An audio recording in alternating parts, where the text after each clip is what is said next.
These are turbulent times for Boeing. The pandemic has collapsed the demand for travel, grounding planes and workers worldwide. But this week, a glimmer of hope for the Pacific Northwest's largest employer. Regulators took a key step toward returning the 737 MAX to flight following two deadly crashes. Here's Kris Van Cleave.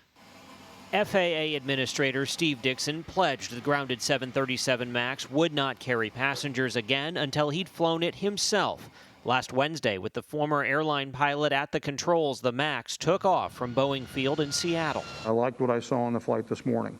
The 2-hour flight aimed to give Dickson a sense for how the design changes perform in a real-world setting. It's been a constructive week. That doesn't mean that I don't have some debrief items for the Boeing team and the FAA team. The MAX has been grounded since March of 2019 after two deadly crashes killed 346. At the center of both accidents, a faulty sensor prompted repeated activation of a previously unknown anti-stall system. A scathing report from the House Transportation Committee last month faulted Boeing and the FAA's process that certified the MAX as safe when it was not. A show flight by the administrator is meaningless to me. Chairman Peter DeFazio says he has bipartisan support for his committee's FAA certification reform bill. They were responding to the needs of the corporation to rush a plane out to compete with Airbus and to keep their profit numbers up. We're going to change it so they can't ever push something through again that shouldn't be flying.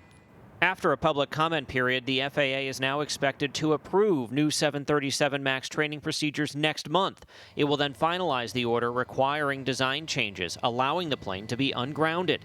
And already U.S. carriers are working on plans to return the MAX to passenger service, possibly before the end of the year. Samia Stumo died in the crash of Ethiopian Flight 302. Her father, Michael. We don't trust that the plane is going to be safe. We've already seen this movie before. Boeing did not comment on the proposed legislation, saying it's grateful to the FAA for the rigorous process that will lead to the safe return to service of the 737 MAX. Kris Van Cleave, CBS News, Washington.